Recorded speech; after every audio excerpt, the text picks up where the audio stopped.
Gold, trusted gold buyers. మీరు తాకట్టు పెట్టిన బంగారాన్ని విడిపించి ఈ రోజు ఉన్న మార్కెట్ ధరకు కొనబడను.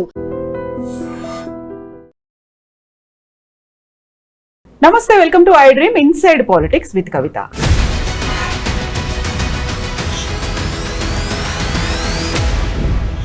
కాళేశ్వరం ప్రాజెక్టుకి సంబంధించి కర్త కర్మ క్రియ కంప్లీట్ గా కేసీఆరే. కేసీఆర్ చేసినటువంటి తప్పు వల్లే మేడిగడ్డ కుంగిపోయింది. ఇక కేసీఆర్ అరెస్ట్ తప్పదు.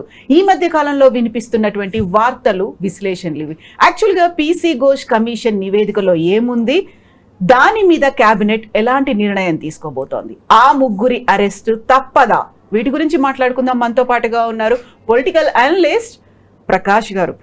నమస్కారం అండి. సో మీరు కూడా పీసీ ఘోష్ కమిషన్ ముందు అటెండ్ అయ్యారు 101 సాక్షిగా. మొత్తం 119 మంది అందరూ కేసీఆర్ గురించే చెప్పారా? అన్ని వేళ్ళు కేసీఆర్ వైపే చూపించాయా? అట్లా ఉండదమ్మా. ఎప్పుడు కూడా ఎంక్వైరీ అనేది వాళ్ళు కొన్ని అంశాలు పెట్టుకుంటారు. ఇప్పుడు ఘోష్ గారు ఏం చేశారంటే తనకిచ్చిన టర్మ్స్ ఆఫ్ రిఫరెన్స్ ప్రకారంగా ఇర్రెగ్యులారిటీస్, ఆ ఇర్రెగ్యులారిటీస్ ఏమేమి జరిగి ఉంటాయి అనే దాని మీద ఆయన కొన్ని పాయింట్స్ రాసుకొని వాటిని ఆ ఎంక్వైరీ సమయంలో ఒక్కొక్క సాక్షిని బట్టి ఆ సాక్షి అందులో భాగస్వామ్యా కాదా, బయట నుంచి వచ్చాడా, కోదండరాం లాంటి వాళ్ళు కూడా వచ్చారు, మా లాంటి వాళ్ళం వచ్చాం. నేనేమో కొంత కార్పొరేషన్లో ఉన్నాను ఆ టైంలో చైర్మన్గా, కోదండరాం గారు కంప్లీట్ బయట ఉన్నారు. అయితే ఇట్లా ఎవరెవరిని ఏం ప్రశ్నలు అడగాలి అనేది ముందే ఆయన డిసైడ్ చేసుకొని ఆ స్ట్రక్చరల్ ఇంజనీర్స్ ఉన్నారు, డిజైన్లో లోపం ఉన్నదా అనేది వారిని అడుగుతారు, ఎగ్జిక్యూషన్లో ఉన్న వాళ్ళు ఉన్నారు, వాళ్ళను మీరు ఇవెందుకు మార్చాల్సి వచ్చింది, మార్చినట్టయితే ఏమేమి మార్చారు, ఎందుకు మార్చాల్సి వచ్చింది, ఇట్లాంటివి ఉంటాయి. తర్వాత ఆపరేషన్ అండ్ మెయింటెనెన్స్ వాళ్ళు ఉంటారు, వాళ్ళకు సంబంధించిన క్వశ్చన్స్ వేరు ఉంటాయి. మీరు రిపేర్లు చేశారా మొదలైన కాడ నుంచి, ఎందుకు చేయలేదు, ఇట్లాంటివి ఉంటాయి. అయితే అందరు సాక్షులు సేమ్ ప్రశ్నలు ఉన్నాయి, సేమ్ ఆన్సర్స్ కూడా ఉండవు. కాబట్టి ఎవరెవరిని ఏం అడగాలో ఆయన ఒక నిర్ణయం తీసుకొని ముందే ప్రిపేర్ అయ్యి, ఫస్ట్ ఆయన ఇక్కడ రాగానే ఏం చేశారంటే కొంతకాలం పాటు అధ్యయనం చేశారు, విజిట్ చేశారు కాళేశ్వరం ప్రాజెక్టును. తర్వాత కన్సర్న్ వాళ్ళతోని గంటలు ఆయన చర్చలు జరిపారు తెలుసుకోవడానికి. ఆ తర్వాత ఆయన అప్పుడు ఒక్కొక్క సాక్షిని పిలిచి ముందు ప్రిపేర్ చేసుకున్న నోట్స్ ప్రకారంగా, ఎందుకంటే ఘోష్ గారు టెక్నికల్గా is not engineer, law profession కదా, సుప్రీంకోర్టు జడ్జిగా రిటైర్ అయ్యి వచ్చారు. అయితే జడ్జెస్కి జనరల్గా ఏంటంటే ఏ సబ్జెక్ట్ ఇచ్చినా కూడా దాన్ని స్టడీ చేసి దాన్ని అవగాహన చేసుకున్న తర్వాత కన్సర్న్డ్ పేపర్స్, డాక్యుమెంట్స్ అన్ని ఎగ్జామిన్ చేసి క్వశ్చన్స్ ఫ్రేమ్ చేసుకుంటారు. వచ్చే సాక్షి ఎవరు, ఆ సాక్షిని ఏం అడగాలి. అందుకే ఆయన మధ్యలో చాలా గ్యాప్ తీసుకునేవాడు. ఆ గ్యాప్లో నెక్స్ట్ ఫేజ్ ఎవరిని అడగాలి, అట్లా కేసీఆర్ని అడిగినా, నన్ను అడిగినా, ఇంజనీర్ని అడిగినా ఆ పద్ధతి ప్రకారం చేశాడు. అయితే ఈ మొత్తం ఎంక్వైరీ జరిగిందంతా ఇర్రెగ్యులారిటీస్ మీద, మళ్ళీ అవినీతి అనేది లేదమ్మా.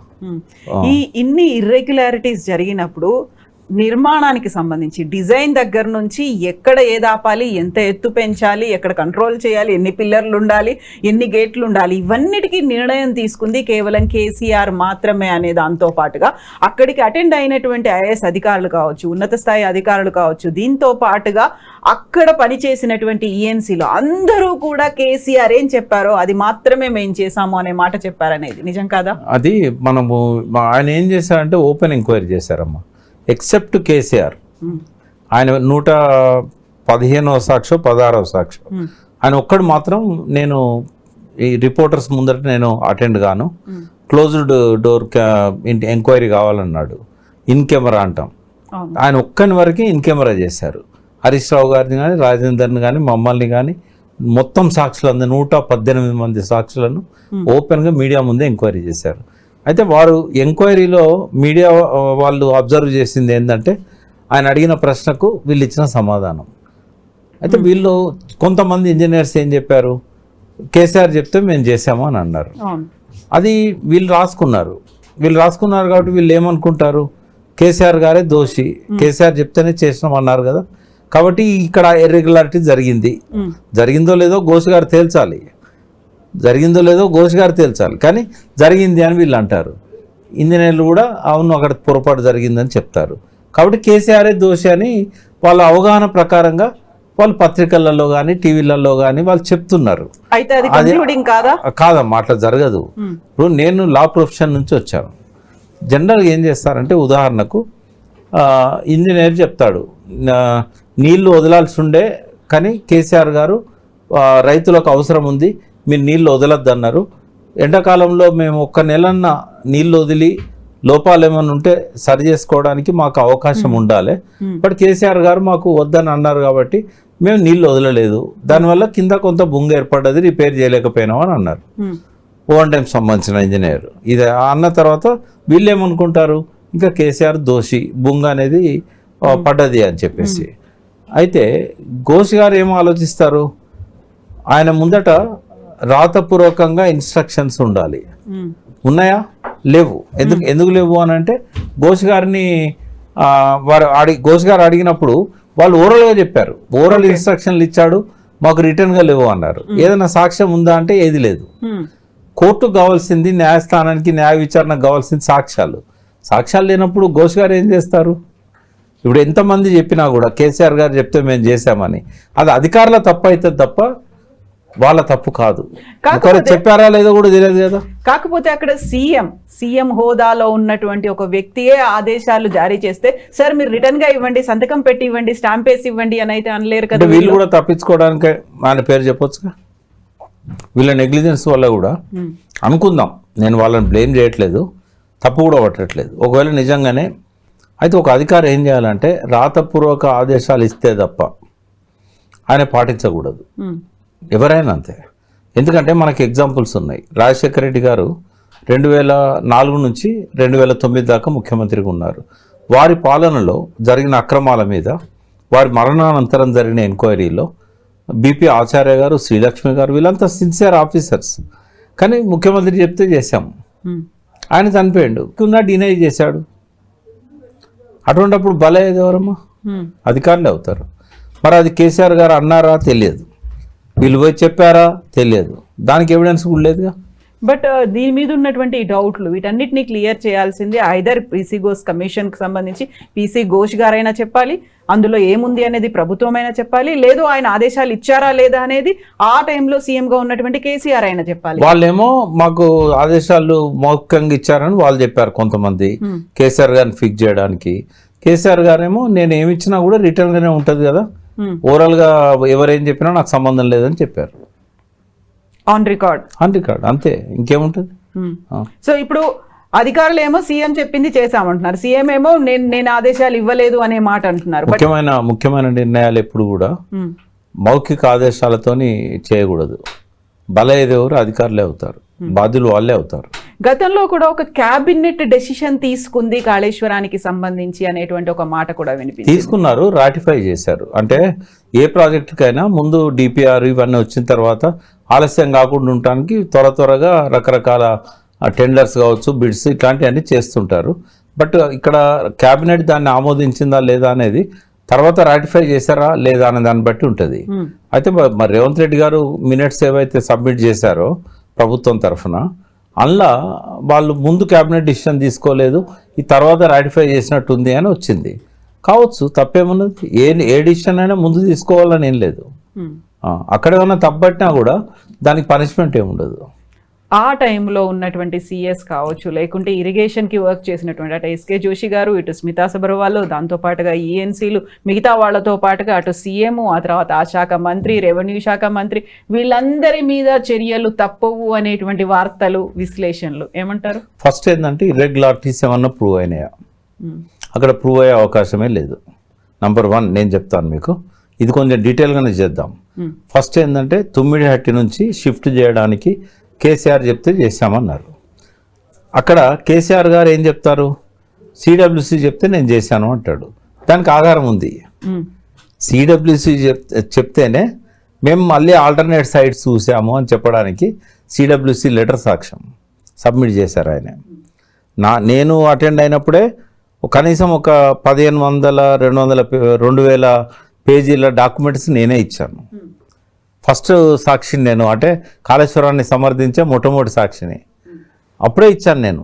వారు డిస్ప్లే కూడా చేశారు టేబుల్ మీద, ఇంత ఎత్తున బుక్స్ పెట్టి నన్ను ఎంక్వైరీ చేసిన రోజు ఇక ప్రకాష్ గారు ఇచ్చిన బుక్స్ ఇవన్నీ అని చెప్పి చూపెట్టారు కూడా.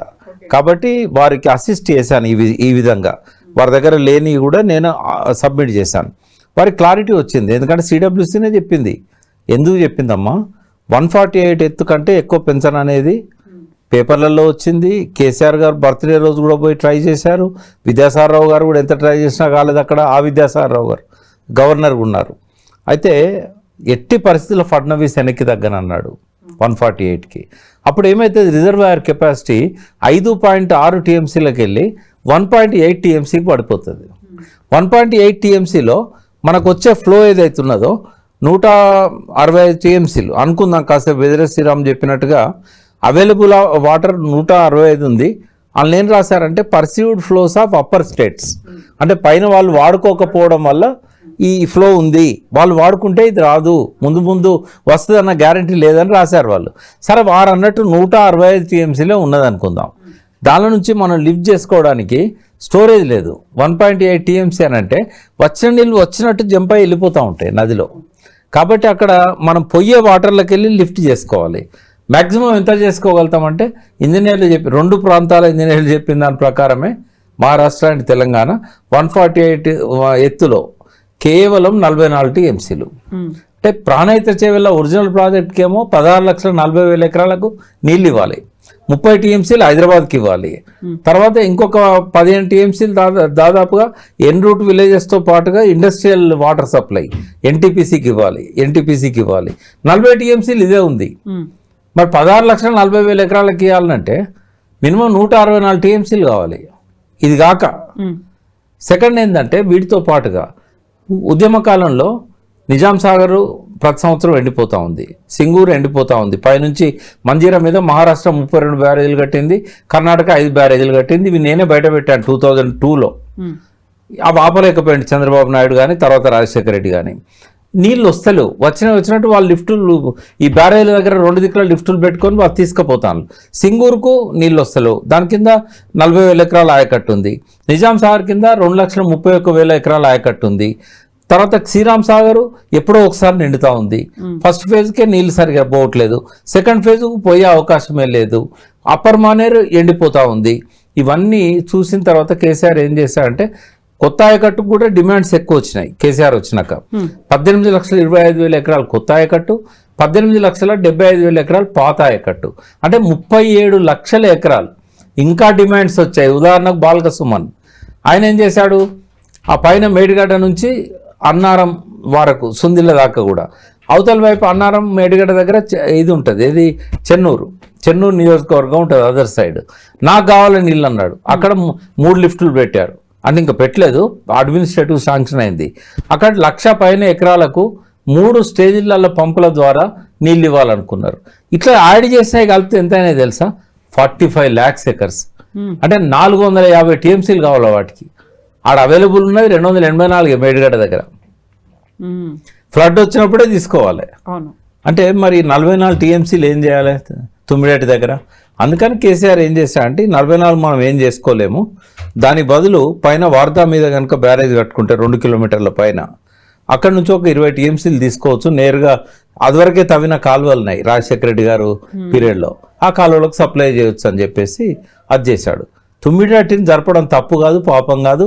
ఇవాళ 1.5 year అయింది. మరి ఒక్కనాడు లెటర్ రాశాడా ఫడ్నవీస్కి? మళ్ళీ ఫడ్నవీసే ముఖ్యమంత్రిగా ఉన్నాడు. మరి రేవంత్ రెడ్డి ఎందుకు రాయలేదు? మోడీ గారికి ఎందుకు రాయలేదు? జలశక్తి శాఖ మంత్రికి ఎందుకు రాయలేదు? మొన్న పోయినప్పుడు ఏమన్నా పాటిల్ గారికి జలశక్తి మీటింగ్ అయింది కదా చంద్రబాబు నాయుడుతో, మొన్న ఏమన్నా లెటర్ ఇచ్చి వచ్చిండా? కడతామన్న పొంకనాలు కొట్టారు కదా అప్పుడు ఎలక్షన్లప్పుడు ఊరూరా తిరిగి తుమ్మిడాటి కడతామన్నారు కదా. కట్టడం గురించి ఏమన్నా ఒక్క ప్రయత్నం చేశారా వీళ్ళు? కడతానంటే ఏమన్నా టీఆర్ఎస్ అడ్డుకున్నదా? కట్టమనే చెప్పారు కదా, ఎందుకు కట్టలేదు? మరి అది సాధ్యం కాదు. కాబట్టి నాకు తెలిసిన విశ్వసనీయ సమాచారం ప్రకారం ఇంజనీర్లు చెప్పేశారు, సార్ ఎన్ని ప్రయత్నాలు చేయాలో అన్ని చేసినాకనే ఇది సాధ్యం కాదని మేము కేసీఆర్కి చెప్పినామని. మరి ఏం చేద్దాం అన్నప్పుడు కింద తుమ్మిడటి కింద ఇదే ప్రాణహిత మీద ఏదైతే చాప్రాల్ సాంచురీ దాటిన తర్వాత తెలంగాణ ప్రాంతంలో అటు సైడ్ మహారాష్ట్ర ఆడేం సాంక్చురీ లేదు, చిన్న ఒక పెద్ద సైజు చెక్ డ్యామ్ కట్టి ఆ చెక్ డ్యామ్ నుంచి నీళ్ళను ఒక టన్నెల్ ద్వారా జైపూర్ వాగులోకి మళ్లించి ప్యారలల్గా ఒక వాగు పోతుంది. ఆ వాగు వచ్చి గోదావరిలో కలుస్తుంది. ఎక్కడ కలుస్తుంది? సుందిళ్ళ దగ్గర కలుస్తుంది. ఆ వాగులో పడేస్తే సుందిల్లో పడతాయి. కనీసం 2 లిఫ్ట్లు అవాయిడ్ చేయవచ్చు, మేడిగడ్డ డౌన్ను అన్నారం. ఇది నడుస్తుంది ఇప్పుడు సర్వే. Hmm. ఇది బయటికి రాలే, బట్ జరుగుతున్నది గది. తుమ్మిడట్టు వాళ్ళు కూడా కట్టడానికి లేదు అవకాశం. ఘోష్ గారు ఎట్లా తప్పబడతారమ్మా? ఇప్పుడు ఆల్రెడీ ఉన్న ప్రాజెక్ట్ మీదే మీరు చెప్పినటువంటి టన్నెల్లు జైపూర్ దగ్గర నుంచి ఇప్పుడు సుందిల్లకి కనెక్ట్ చేయాలి అనేది ఆల్రెడీ ఉన్న కాళేశ్వరం ప్రాజెక్ట్ కి ఇది, ఎందుకంటే మేడిగడ్డ అన్నారం లిఫ్ట్లను అవాయిడ్ చేయడానికి పైనుంచి గ్రావిటీతో వచ్చే ఇది ఆల్రెడీ కేసీఆర్ గారు ఆయన పీరియడ్లోనే చెప్పారు. మనం కింద నుంచి నీళ్ళు తీసుకున్నా కూడా పైనుంచి వచ్చేటి డైవర్ట్ చేయడానికి రిటైర్డ్ ఇంజనీర్స్ ఒక ప్రతిపాదన పెట్టారు, దీన్ని పరిశీలించండి అని చెప్పాడు ఆయన. వార్దా నీళ్ళేమో అశ్వాబాద్కు మంచిర్యాలకు పైనుంచి ఇద్దామని, బెల్లంపల్లి ఏరియా ఆయకట్టుకు పైన, ఇదేమో కింద నుంచి జైపూర్ వాగులోకి మళ్లించాలనేది కేసీఆర్ గారే చెప్పారు. అది మళ్ళీ అదే అవుతున్నది. తుమ్మిడట్టి వాళ్ళు చేయలేరు, ఇంపాసిబుల్. ఆయన ఎట్లా తప్పబడతాడు? సిడబ్ల్యూసి లెటర్స్ అన్నీ సాక్ష్యం ఉన్నాయి దానికి. కాబట్టి ఇక్కడ కేసీఆర్ దోషిగా నిలబడాడు. ఈ cannot find a fault in KCR ఎంతమంది చెప్పినా. డిజైన్స్ విషయానికి వద్దాం. ఆడ ప్రాజెక్ట్ కట్టమన్నది కేసీఆర్ కాదు, వాప్కోస్ రిటర్న్ ఉంది రిపోర్ట్.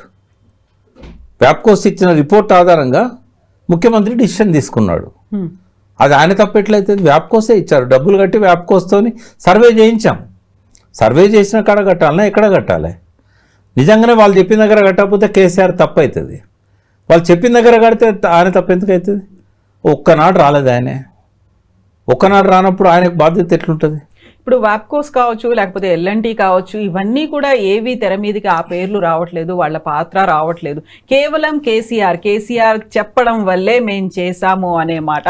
ఈ ఉచ్చులో అధికారులు, సీనియర్ అధికారులు కూడా, వాళ్ళు కూడా కేవలం నామమాత్రంగా ఉన్నారు, నిమిత్త మాత్రంగానే ఉన్నారు. కేసీఆర్ ఇచ్చినటువంటి ఆర్డర్స్ ని ప్రతి ఒక్కరూ ఫాలో అయ్యారు. అందువల్లే కాళేశ్వరంలో అవకతవకలు జరిగాయి. అట్లా నమ్మరు కదా, ఎందుకంటే అడ్మినిస్ట్రేటివ్ శాంక్షన్ ఉంటుంది. అది ఎవరి సంతకం ఉంటుంది? Secretary, principal secretary. ఇప్పుడు ప్రతిదీ ఏది కట్టాలన్నా దానికి ఈవెన్ ఒక 5 లక్షల రూపాయల కంటే ఎక్కువ ఉన్న ఏ పనికైనా టెండర్స్ ఉంటాయి. టెండర్స్ దేన్ని బట్టి ఉంటాయి? అడ్మినిస్ట్రేటివ్ శాంక్షన్ బట్టి ఉంటాయి.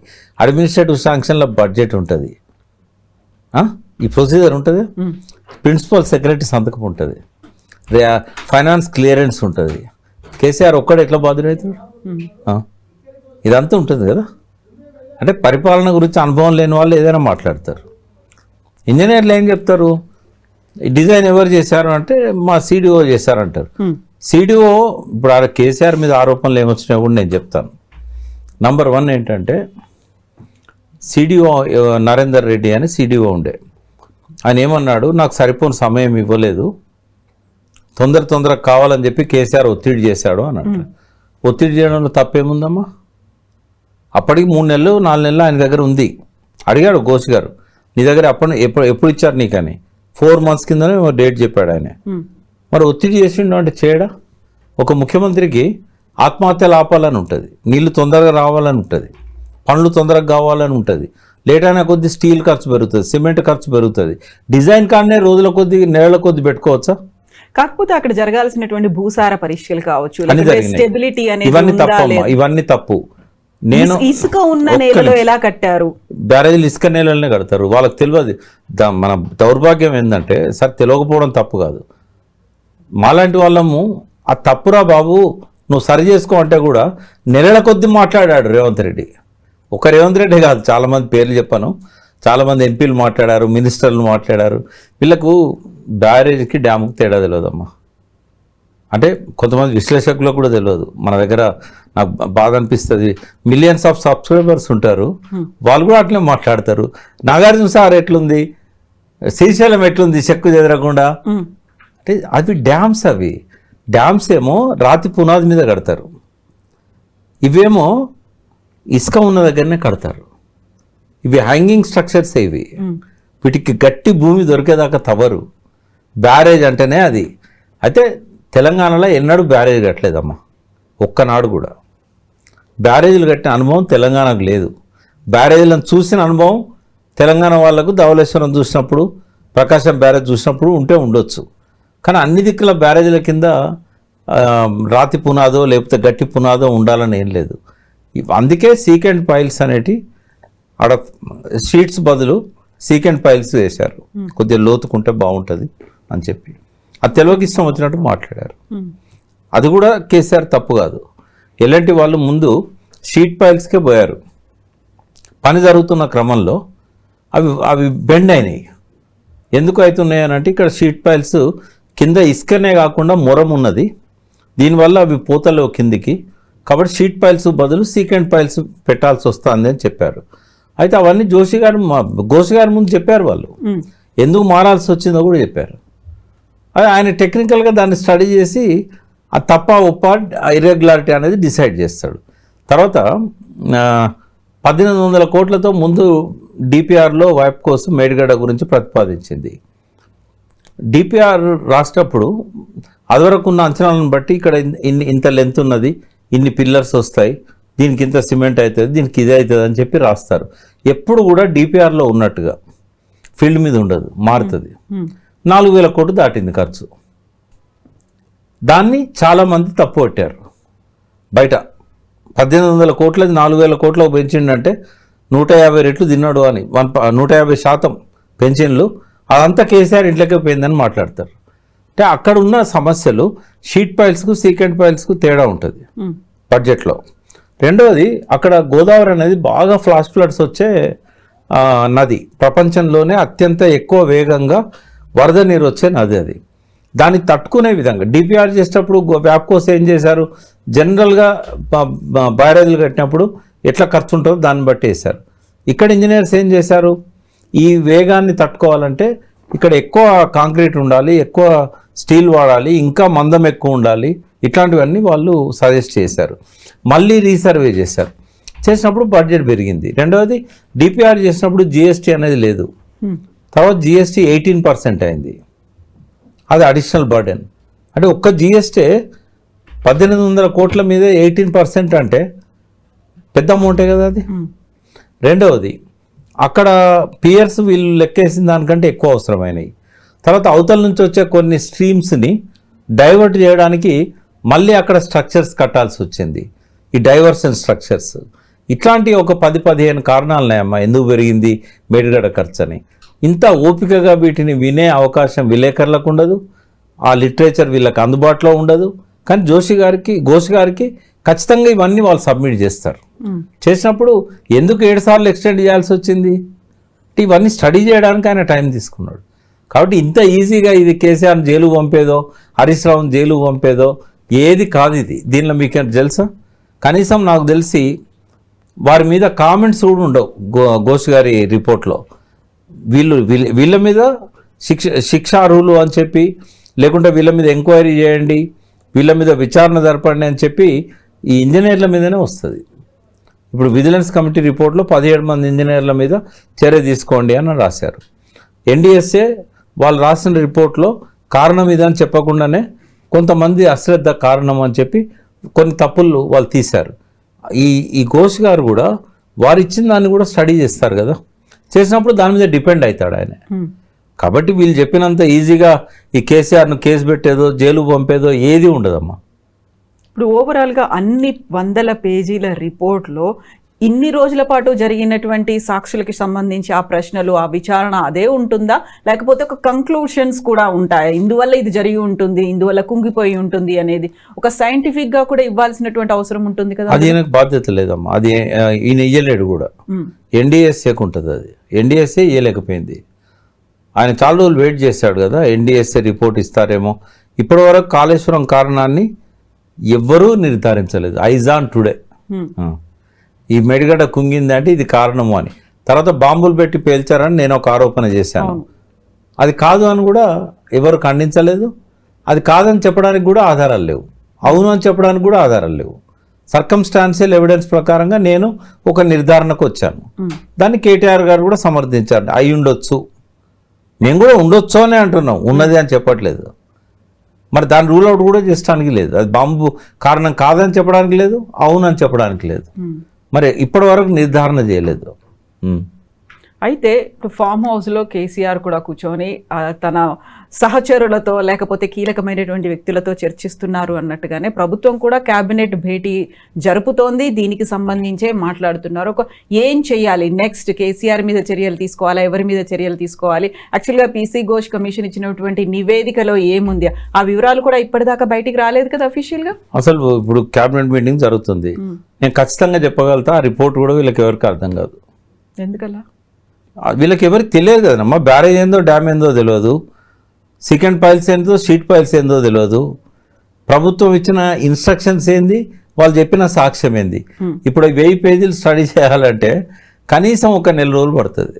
ఎందుకంటే టెక్నికల్ అంశాలు నవల చదివినట్టు చదవలేం. ఇప్పుడు నవల చదివినా కూడా కనీసం వారం రోజులు పడుతుంది 1000 పేజీల నవల చదవాలంటే. ఈ ముగ్గురు ఆఫీసర్స్ ఎవరు కూడా, ఇప్పుడు లా సెక్రటరీ ఉన్నాడు, ఆయన లా బ్యాక్గ్రౌండ్ తిరుపతి రెడ్డి గారు, అదేవిధంగా రాహుల్ బొజ్జా ఉన్నాడు ఐఏఎస్ ఆఫీసర్, ఇంకా ఇంకొక అతను ఎవరో జిఐడికి సంబంధించిన అతను అనుకుంటా. వీళ్ళకి ఎవరికన్నా ఇంజనీరింగ్ నైపుణ్యం ఉన్నదా? ఎవరైనా చదువుకున్నప్పుడు మరి బీటెక్ చేశారో లేదో నాకు తెలియదు. బట్ వీళ్ళకి అర్థం కావాలంటే వీళ్ళు ఇంజనీర్స్ ముందు పెట్టుకొని స్టడీ చేయాలి ఆ రిపోర్టు. ఘోష్ గారికి రాయడానికి ఆ నాలెడ్జ్ వచ్చింది, అర్థం చేసుకోగలగడానికి అని అంటే 1.5 సంవత్సరం పట్టింది. 119 మంది సాక్షులను విచారిస్తే ఆయన కొంత అర్థమైంది అది ఏందనేది. వీళ్ళకు 4 రోజులు కాలేదు ఘోష్ గారు రిపోర్ట్ ఇచ్చి, అంతే కదా. 4 రోజులలో 1000 పేజీల రిపోర్ట్ను అధ్యయనం చేసి వాళ్ళది సినాప్సిస్ తయారు చేసి రేవంత్ రెడ్డి ముందు పెట్టగలుగుతారా? పెడితే క్యాబినెట్లో అప్పటికప్పుడు నిర్ణయం తీసుకుంటారా? ఒకవేళ తీసుకున్నా కూడా దానికి ఏం శాంక్టిటీ ఉంటుందమ్మా, ఏం పవిత్రత ఉంటుంది? మళ్ళీ అది మాలాంటి వాళ్ళం కూర్చొని చదవాల్సిందే అది. అంటే అందులో కాంగ్రెస్ పార్టీలో ఎవరైనా ఇంజనీర్స్ వాటిని అర్థం చేసుకునే వాళ్ళు ఉంటే ఉత్తమ్ కుమార్ రెడ్డి వాళ్ళ సపోర్ట్ తీసుకొని వాళ్ళ ద్వారా అధ్యయనం చేయించాలి. లేదా ఇప్పుడున్న ఈఎన్సీ గారు స్ట్రక్చర్ ఇంజనీర్స్, లేకుంటే రిటైర్డ్ అయిన వాళ్ళు కొంతమంది ఉన్నారు, అట్లాంటి వాళ్ళకి దాన్ని అప్పచెప్తే ఏమన్నా అదంతా జడ్జిమెంట్ చదివి ఇక్కడ తప్పున్నదని చెప్పగలుగుతారు. ఇప్పుడు 4 రోజులు అవుతోంది నివేదిక ఇచ్చి, 4 రోజుల నుంచి విపరీతమైనటువంటి లీకులు అయితే కనిపిస్తున్నాయి, పతాక శీర్షికల్లో వస్తున్నాయి, విశ్లేషణలు కూడా అలాగే అవుతున్నాయి. అది కేవలం లీక్ అంటారా, ఫ్యాబ్రికేటెడ్గా జరుగుతున్నటువంటి ఒక ప్రచారం? అంటే ఏ పత్రికలు అయితే ఇతర రాజకీయ పార్టీలకు వత్తాసు పలికేటి ఉన్నాయో పొలిటికల్లీ మోటివేటెడ్ పత్రికలు మాత్రమే రాస్తున్నాయి. ఒక న్యూట్రల్ పత్రిక అయితే, అంటే వెతికితే కూడా న్యూట్రల్ పత్రికలు దొరకవు అనుకోండి, బట్ ఎక్కువ పత్రికల్లో ఎక్కువ దాని మీద వక్రీకరించి రాసింది కానీ అది వరకు తెలియదు కదమ్మా. వాళ్ళ విలేకరులను అడుగుతారు, మీరు ఉన్నప్పుడు సాక్షుల విచారణలో ఏమేమి జరిగిందని, అప్పటి పాత పేపర్లు తిరిగేస్తారు, ఏ రోజు ఆ రోజు రిపోర్ట్ వస్తుంది కదా తెల్లారి, వాటి మీద ఆధారపడి రాసినాయి తప్ప ఏ పత్రికకు ఇప్పటివరకు ఆ కాపీ అందలేదు, ఏ నాయకుడు కూడా దాన్ని చదవలేదు, ఏ పత్రికాధిపతి కూడా చదవలేదు. చదవనప్పుడు ఎట్లా వాళ్ళకి అర్థం ఎట్లయితుంది, వాళ్ళు ఎట్లా రాస్తారు? కాకపోతే ఇప్పుడు కాళేశ్వరం అనేది అతిపెద్ద ప్రాజెక్టు, దానికి ఒక మనకి తెలంగాణ రాష్ట్రానికి నీళ్లు నిధులు నియామకాలు అనుకున్నట్టు నీళ్లకి సంబంధించి 1 కోటి ఎకరాల మాగాణి చెయ్యాలి అంటే కాళేశ్వరం ప్రాజెక్ట్ వల్ల అవుతుంది అని చెప్పారు. దానివల్లే వరి ఉత్పత్తి పెరిగింది అనేది రికార్డులో కూడా లెక్కలు కూడా చూపించిన తర్వాత ఇప్పుడు ప్రజలకి కావలసినటువంటి క్లారిటీ ఎప్పుడు వస్తుంది, ఎవరిస్తారని నేను ఒకటి అడుగుతానమ్మా. 968 టీఎంసీలు మన వాటా అని చెప్పేసి గోదావరిలో వాళ్ళు చెప్పారు. బట్ అది కరెక్ట్ కూడా కాదు. ఎందుకంటే మన వాటా 79%. ఇప్పటివరకు ట్రిబ్యునల్ ఆంధ్ర తెలంగాణ మధ్య ఇంత అని చెప్పలేదు కాబట్టి 79% తెలంగాణ వాటా, 21% ఆంధ్ర వాటా. పోలవరం కనుక ఇప్పటివరకు రాలే కదా, వాళ్ళకి ఇచ్చిన 21% వాటా వాళ్ళు వాడుకోలేదు ఇప్పటిదాకా. అంటే 200 పైన టీఎంసీలు వస్తుంది. మనకిచ్చిన 968 కావచ్చు, లేదా రేపు 1150 కావచ్చు, 79% అంటే మనము వాడుకోలేదు. ఇప్పుడు ఎక్కడ వాడుకుంటారు? ఒకవేళ కనుక కాళేశ్వరం లేకపోతే, నేను ఎందుకు అడుగుతున్నా అంటే 968 టీఎంసీలే కావచ్చు, ఎక్కడ వాడుకుంటారు, ఎట్లా వాడుకుంటారు? తుమ్మిడియాటి నుంచి మ్యాక్సిమం తీసుకుంటే 44 టీఎంసీ తీసుకోగలుగుతారు ఒకవేళ తుమ్మిడియాటి కడితే. కాళేశ్వరమే లేదనుకోండి, ఇప్పటివరకు ఎన్నైతే వాడుకుంటున్నామో 450 టీఎంసీలు సుమారుగా వర్షాలు వచ్చినప్పుడు, వరదలు వచ్చినప్పుడు గవే వాడుకుంటాం. ఈ మిగతా అన్ని సముద్రంలో పంపాల్సిందే మనం. ఆ సముద్రంలో పోయే మన వాటా నీళ్ళను వాడుకోవడానికే కాళేశ్వరం. ఈ విమర్శించే వాళ్ళు కోదండరామ్ దగ్గర నుంచి జయప్రకాష్ నారాయణ దగ్గర నుంచి వీళ్ళందరంటే నా గౌరవం. వీళ్ళందరినీ నేను ఒకటే అడుగుతున్నా, కాళేశ్వరం లేదు, ఎట్లా వాడుకుంటారు? ఎందుకంటే నీళ్లు ఉన్నాయేమో ప్రాణహిత దగ్గర మన వాటా నీళ్లు, మనం ఉన్నదేమో 600 మీటర్లు కింద నుంచి 100 నుంచి 600 మీటర్లు పైన. ఎట్లా వాడుకుంటాం? కాళేశ్వరం లేదు, వదిలేద్దామా? బనకచెర్లకు వదిలేద్దామా నీళ్ళు? ఇప్పుడు బనకచెర్లకు కాళేశ్వరానికి తేడా ఏం లేదు. బనకచెర్ల 9 లిఫ్ట్లు, ఒక టన్నెల్. ఇక్కడ కూడా టన్నెల్స్ ఉన్నాయి, 9 లిఫ్ట్లు ఉన్నాయి. బనకచెర్లకేమో పంటకాలం మొత్తానికి లిఫ్ట్ చేయాలి. నాట్లు వేసే దగ్గర నుంచి కోత కోసేదాకా లిఫ్ట్ చేయాలి. కాళేశ్వరంకి అట్లా కాదు. ఉదాహరణకు శ్రీరామ్ సాగర్కు వరద వచ్చింది. ఆ వరద కాలువ ఒకటి ఉంది తెలుసు కదా మీకు. ఆ వరద కాలువ మిడ్మానేర్కు వస్తుంది డైరెక్ట్. ఆ వరద వచ్చినప్పుడు మిడ్మానేర్కు డైరెక్ట్ పంపిస్తారు.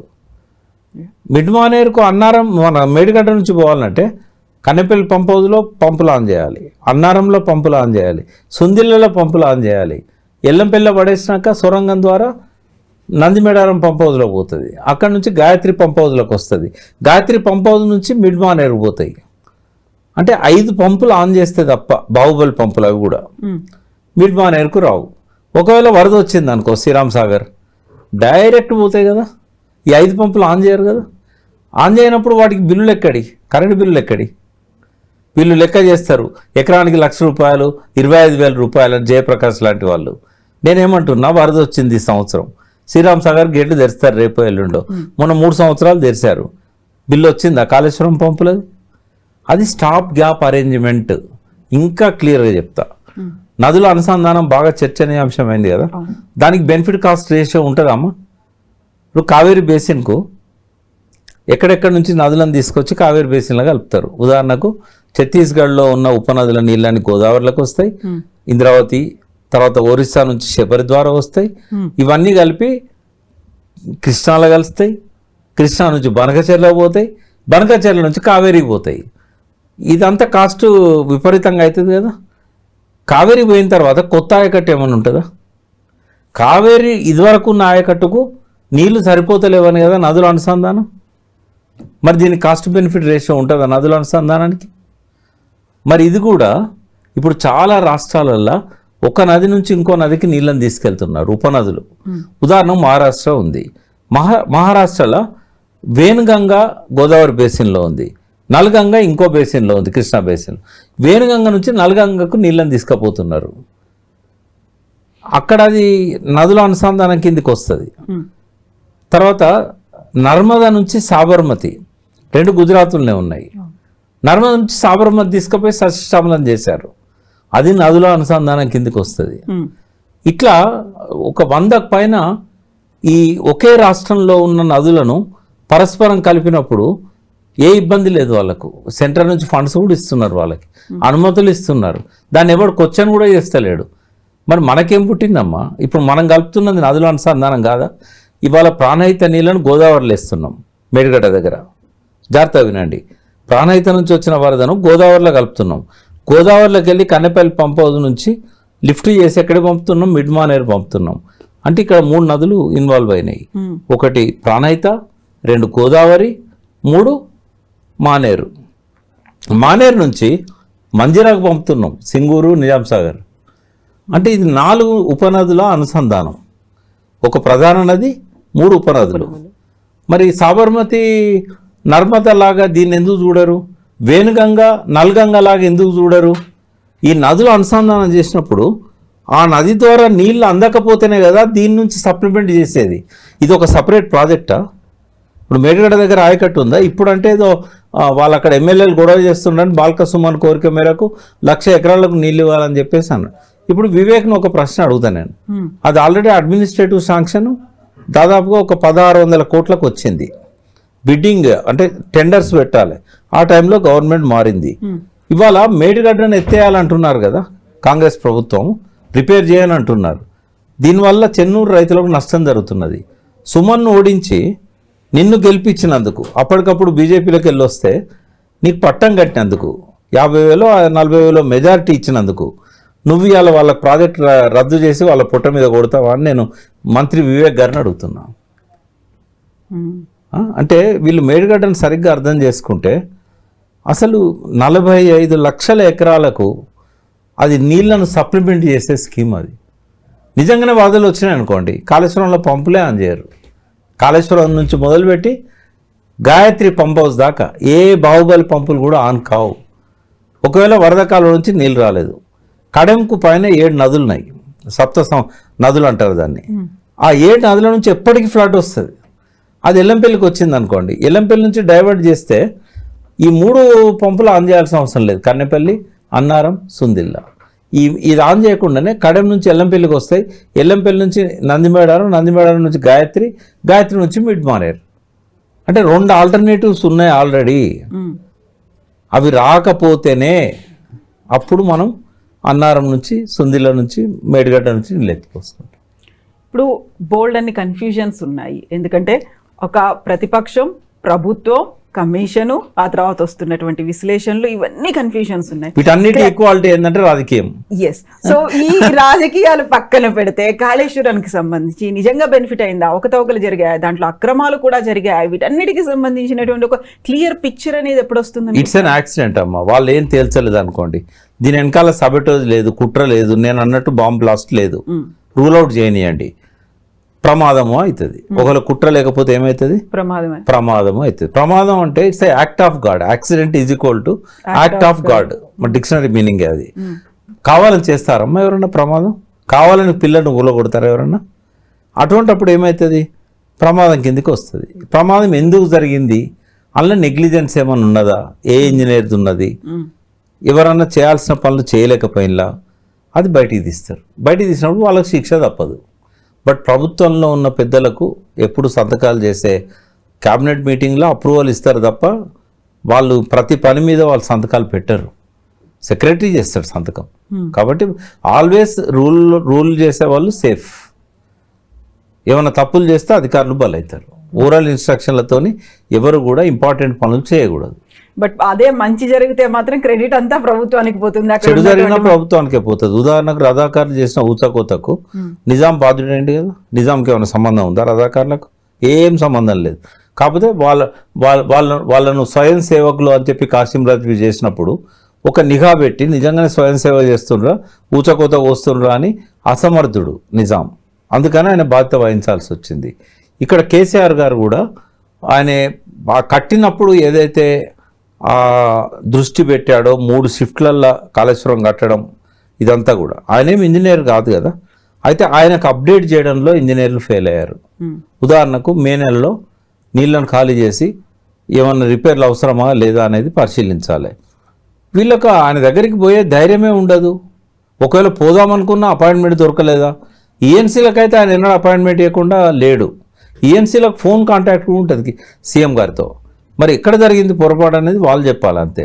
మరి ఘోష్ గారికి ఇవన్నీ చెప్పారా? చెప్తే ఆయన నమ్ముతాడా? రిటర్న్గా లేనప్పుడు ఐ విట్నెస్ లేదు, రిటర్న్ లేదు, మేము చెప్పాము ఆయన వినలేదు అంటే దానికి ఏమి ఉండదు, శాంక్టిటీ, దాని ట్రస్ట్ ఏమి ఉండదు అట్లా చెప్తే. జ్యుడిషియల్ ఎంక్వైరీలో ప్రతిదానికి సాక్ష్యం కావాలి. ఇప్పుడు కేబినెట్ ఎలాంటి నిర్ణయం తీసుకుంటుంది అనుకుంటున్నారు మీరు? అంటే కేసీఆర్ గారిని మీద బట్టగాల్చి మీదేద్దాం అనుకుంటే తీసుకోవచ్చు, లేదా దీన్ని అధ్యయనం చేయడానికి నాకు తెలిసి అయితే ఈ రిపోర్ట్ని అధ్యయనం వాళ్ళు ఒకవేళ సిన్సియర్గా ఆలోచిస్తే ఈ 1000 పేజీల రిపోర్ట్ని అధ్యయనం చేయడానికి ఒక ఇంజనీర్స్ కమిటీ, ఒక పోలీస్ ఆఫీసర్, ఎవరైనా లా బ్యాక్గ్రౌండ్ ఉన్న వ్యక్తి కావచ్చు, లేదా లా సెక్రటరీ కావచ్చు, కూలంకుషంగా అధ్యయనం చేయండి. చేసి అలా ఎవరెవరి మీద ఇప్పుడు ఆ సిఫార్సులు ఏవైతే ఉంటాయో ఆ సిఫార్సుల ప్రకారం మనం నిజంగానే చర్య తీసుకోవచ్చా అనేది ఒక కమిటీ వేసి కమిటీ రిపోర్ట్ను తీసుకోవాలి. ఎందుకంటే ఈ ఉత్తమ్ కుమార్ రెడ్డి కానీ ఆయన ఏరోనాటికల్ ఇంజనీర్ కావచ్చు, ఆయన పైలట్ కావచ్చు, బట్ ఇరిగేషన్ ఇంజనీర్ కాదు కదా. రేవంత్ రెడ్డి అయితే అసలు ఇంజనీరింగ్కి సంబంధం లేదు కదా. మరి వీళ్ళకి ఎట్లా అర్థమవుతుంది? ఇది ఎవరో ఒకరు అధ్యయనం చేసి రికమెండేషన్స్, ఆయన చేసిన సిఫార్సులు ఏవైతే ఉంటాయో వాటి మీద ప్రోస్ అండ్ కాన్స్ అనేటివి కూడా అధ్యయనం చేయాలి. రాజకీయాలు ఎప్పుడు అవసరాల మీద ఆధారపడి ఉంటాయి. శిక్షకు సిఫారసు చేస్తే ఏముంటుంది?